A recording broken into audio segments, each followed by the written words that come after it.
성경 토파보기. 이정도 목사의 이 정도는 잡고 가자.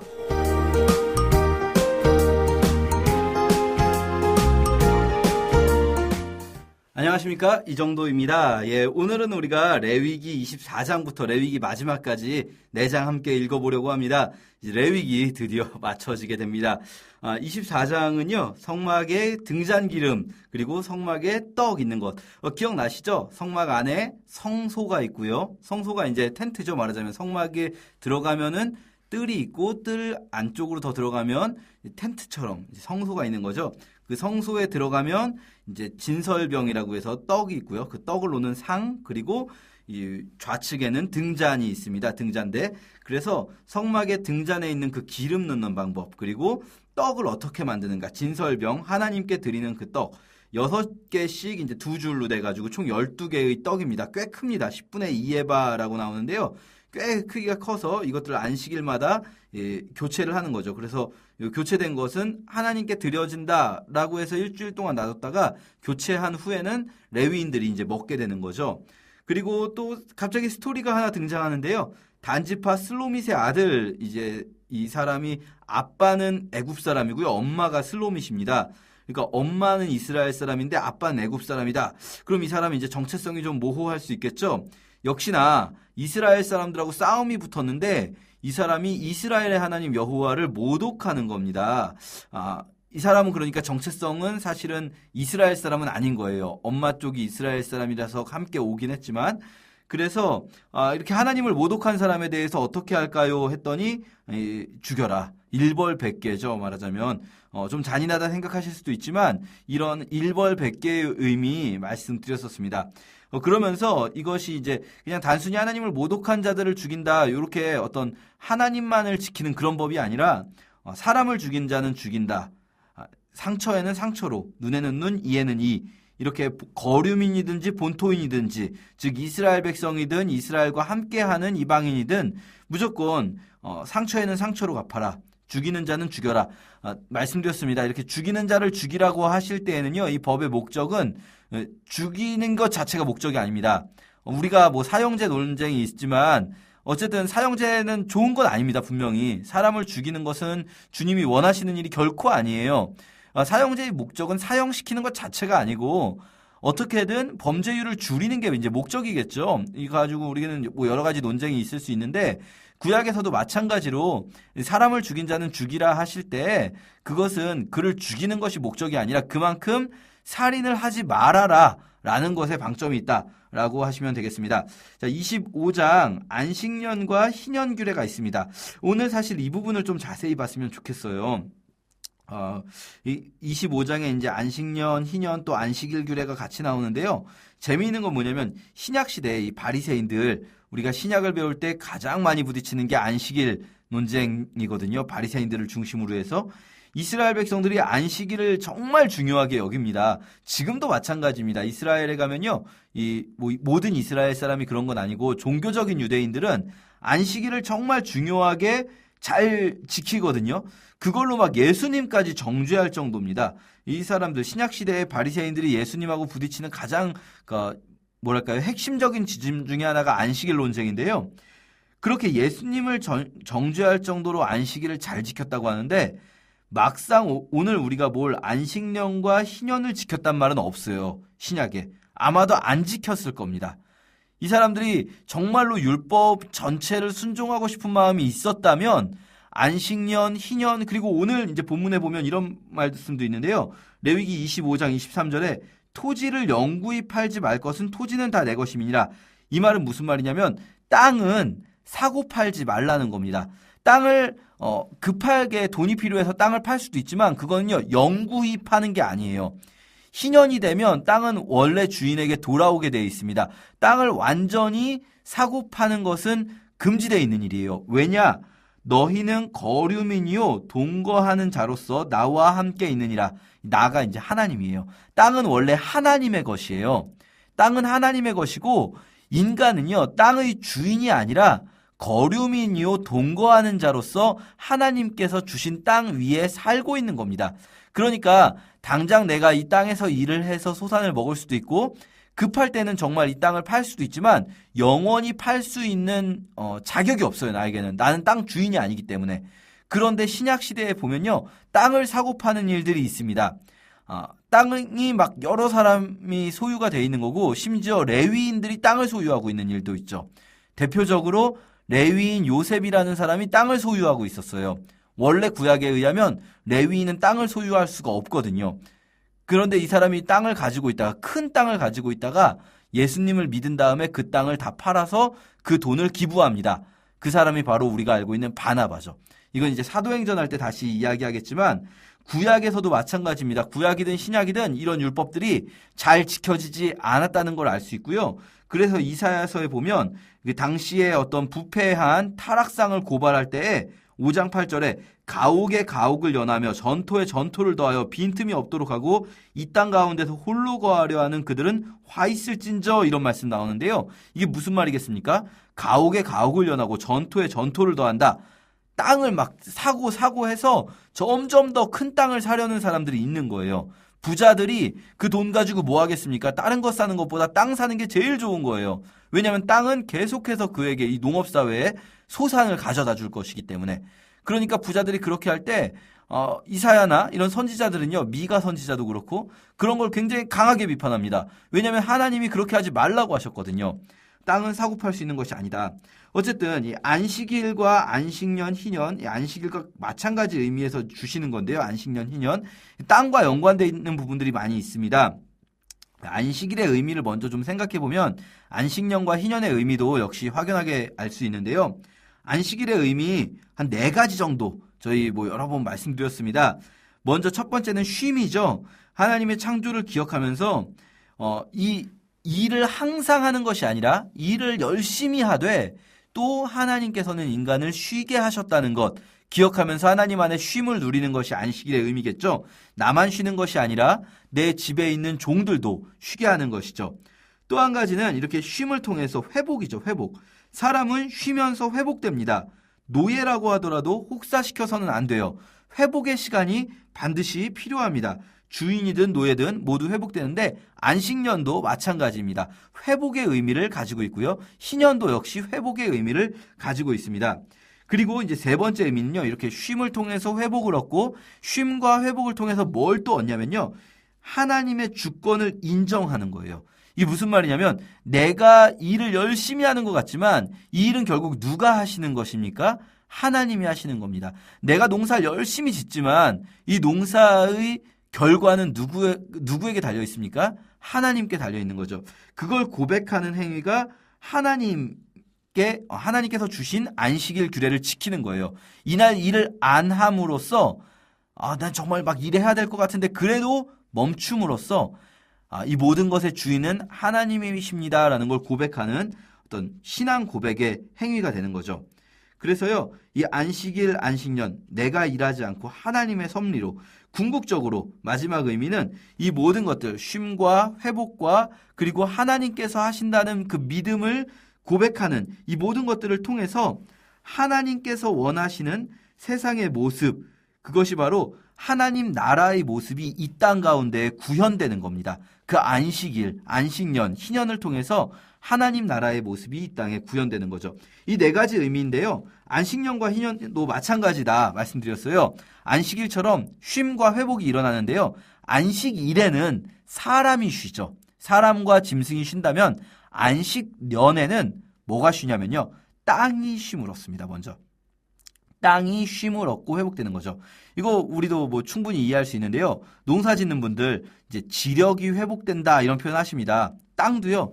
연속해서 매년 농사를 지면 땅이 지쳐요. 그러니까 땅에게도 쉼과 회복이 필요합니다. 그것이 이제 현대적으로 적용한다면 일터죠, 일터. 안식일이 우리의 매일매일의 일상에서 쉼과 회복이라면 우리는 안식년이라는 건 일터에서의 회복입니다. 사실 이게 현대사회에서 그대로 적용하기는 좀 어렵죠. 우리가 성경적으로 창세기 앞부분 할 때 일터야말로 하나님을 만나는 현장이고 선교지다. 일터야말로 우리가 일하는 것 자체가 소명이고 그것이 기쁜 곳이다. 말씀드렸는데요. 실제로 우리가 일하면서 일터에서 이런 소명과 기쁨을 느끼기는 쉽지 않습니다. 왜냐하면 일단 뭐 여러 가지 이유가 있지만 창세기 3장 이후로 이것은 가시덤불과 엉겅퀴가 생겨버렸어요. 2장 3장 이후로. 그래서 일터에서도 쉼을 통한 회복이 반드시 필요합니다. 이거는 꼭 안식년처럼 6년 일하고 1년 쉬어라 이런 규례라기보다는 이 안식년의 정신을 지금 우리의 삶에도 적용할 필요가 있다는 거예요. 계속해서 일만 하면 오히려 생산성이 더 떨어질 수 있다. 농사가 그렇듯이 모든 일이 그럴 수 있다라는 거죠. 그렇게 말씀을 드리면 아마 이런 생각 하실 거예요. 아니, 당장 사업장을 쉬면 어떻게 먹고 삽니까? 이렇게 말할 수 있거든요. 재밌는 거는요. 안식년 규례를 줬을 때 사람들의 반응이 딱 그래요. 레위기 25장 20절에 만일 너희가 말하기를 우리가 만일 7째 해에 심지도 못하고 소출을 거두지도 못하면 우리가 무엇을 먹으리요? 이렇게 말한다는 거예요. 사실 안식일은요. 6일 일하고 하루 쉬는 것, 하루 쉰다고 해서 굶어 죽을 것 같진 않아요. 사실 그렇죠. 뭐 크게 경제적으로 타격이 오지 않을 수도 있어요. 안식일, 농경사회에서 하루 정도 쉬는 것. 그런데요. 안식년은 1년을 통째로 쉬는 거거든요. 그러면 이 사람들이 진짜로 그런 말을 하게 되는 거죠. 아니 우리가 1년 동안 농사를 안 지면 우리는 뭘 먹습니까? 그때 레위기 25장 21절 이렇게 말씀하십니다. 내가 명령하여 6째 해에 내 복을 너희에게 주어 그 소출이 3년 동안 쓰기에 족하게 하리라. 걱정하지 말라는 거예요. 아까 말씀드렸죠. 안식일에 쉬는 것, 안식년에 쉬는 것은요. 그 자체가 믿음의 고백입니다. 어떤 고백이냐면 내가 지금 일해서 열심히 일해서 먹고 살지만 사실은 하나님 제가 일해서 먹고 사는 게 아니라 하나님이 저를 먹이시고 살리시는 겁니다를 고백하는 거예요. 이스라엘 사람들이요. 1년 일을 안 하면 정말 굶을 수도 있어요. 그런데 이 사람들은요. 그 시간에 일을 안 함을 통해서 고백하게 되는 거예요. 하나님이 우리를 먹이실 것을 믿습니다. 6년째에는요, 소출이 풍성하여 3년 동안 먹을 수 있는 것이 될 겁니다. 왜 3년이냐면, 이제 당해에 먹고, 안식년에 농사 안 지으니까 한 해 또 먹어야겠죠? 그리고 그 다음에 농사 시작하면 소출을 거두기까지는 또 기다리는 시간이 필요하지 않습니까? 그러니까 평소에는 1년치 먹을 게 필요했다면, 6년째 해에는 3년치 먹을 거를 거두게 하신다는 거죠. 이게 이 안식년 규례는요, 우리가 안식일보다도 훨씬 큰 믿음이 필요해요. 이걸 지키려면. 신약시대에 그리고 구약시대에도 마찬가지로 실제로 사람들이 안식년은 거의 지키지 않은 걸 볼 수 있습니다. 굉장한 믿음이 필요한 거죠. 그런데요. 이 안식일에 사람이 쉬고 회복되고 안식년에는 땅이 쉬고 우리식으로 표현한다면 일터가 회복된다면 희년은요. 이거보다 더 큰 회복이 일어납니다. 안식년이 7번 지나고 50년째 해에 선포되는데요. 희년에는요. 기쁠 희자를 써서 기쁨의 해거든요. 희년은. 왜 기쁨이 있냐? 사회 전체 모든 것이 회복됩니다. 안식년도 면제년이라고 해서 안식년에도 빚이 회복되는 게 있는데요. 빚진 자들의 빚을 탕감해주는 것이 있는데요. 희년에는 모든 빚이 탕감되고 그리고 또 이제 빚진 자들이 빚을 갚다 보면 땅을 팔 수가 있잖아요. 땅을 팔고 나면 어떤 일이 벌어지겠습니까? 농경사회에서 그 사람은 더 이상 생산수단이 없잖아요. 그러면 결국은 다른 사람의 노예가 될 수밖에 없어요. 땅이 없으니까 생산수단이 없으니까 다른 사람 밑에서 일할 수밖에 없게 되는 거죠. 그러면 그 사람은 더 이상 이제 앞으로는 아무리 열심히 일해도 노예이기 때문에 인생을 바꿀 수가 없습니다. 회복이 더 이상 일어날 수가 없어요. 사회는요, 그런 식으로, 점점, 뭐랄까요, 이 상하 관계가 나눠지게 되는 거죠. 빈부의 격차가 벌어지게 되고, 이 사회가 지배의 계층과 피지배 계층으로 나눠지게 돼요. 건강하게 하나님 아래 모두가, 함께하는 그런 세상이 아니라, 누군가는 일 안 하고도 노예들을 시켜서 먹고 살 수 있고, 누군가는 노예가 되어서 밑에서 일해야만 하는 그런 사회가 됩니다. 하나님 나라의 모습이 아니죠. 희년은요, 이 모든 것들이 회복되는 해입니다. 노예도 해방되고요, 빚진 자도 해방되고요, 그리고 무엇보다 땅이 원래의 주인에게 돌아갑니다.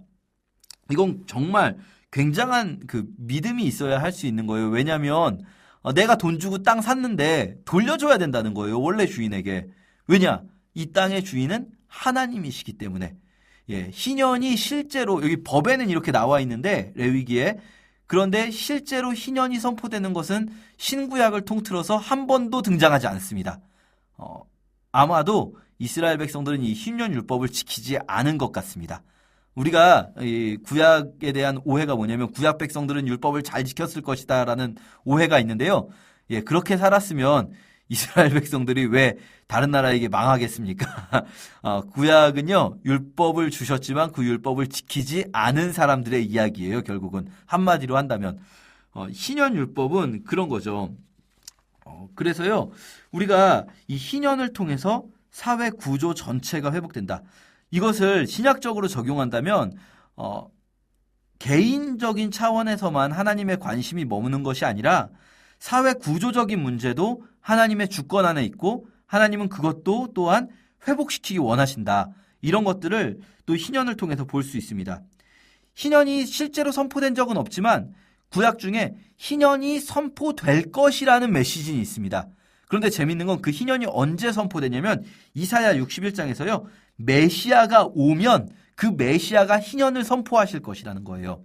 그리고 예수님이 누가복음 4장에서 본인이 왜 이 땅에 보내셨는가? 나는 바로 주의 기쁨의 해, 바로 그 희년을 선포하기 위해 이 땅에 왔다라고 주님이 말씀하시는 거죠. 그러면 이 말씀 우리는 어떻게 받아들여야 되는가? 예수 그리스도를 믿고 따르는 제자들인 우리들은, 그리고 예수 그리스도가 말씀하신 하나님 나라를 이 땅에서 구현해 나가는 우리들은 이 땅에서 그 희년의 가치를 실현해 나가는 자들이어야 하는 거죠. 사도행전 2장과 4장에서요. 교회가 한 일이 바로 이 유무상통, 있는 자와 없는 자가 나눈 그 일이 바로 희년의 공동체를 이루어가는 일들인 거죠. 예, 레위기 26장은 이제 레위기를 마무리하면서요. 율법을 잘 지켰을 때 받는 복과 율법을 어겼을 때 받는 벌이 있는데요. 재미있는 건 이 26장의 복을 잘 보면요. 이 복이라는 게 뭔가 26장 5절에 이렇게 나옵니다. 너희는 타작할 것이 너무 많아서 포도를 거둘 때까지 타작을 해야 할 것이다. 그리고 포도도 너무 많이 달려서 씨를 뿌릴 때까지 포도를 거둬야 할 것이다. 너희에게는 먹을 것이 넘쳐날 것이다. 또한 너희는 너희 땅에서 안전하게 살 수 있을 것이다. 우리는요, 일을 안 하고도 먹고 살 수 있는, 정말 그걸 우리가 생각하는 태평성대죠. 막 일은 조금밖에 안 했는데 먹을 것이 넘쳐나서 막 일을 안 하고도 얼마든지 먹고 살 수 있고 그런 세상을 꿈꿀 수 있어요. 그런데요, 그거 아니에요. 하나님이 말씀하시는 것은요, 일의 개념, 우리 창세기 할 때 말씀드렸어요. 메소포타미아 지역의 다른 신화들은 일이라는 것, 노예들이나 하는, 억지로 하는 것이라고 그리고 있지만 창세기는 일이 바로 복이다.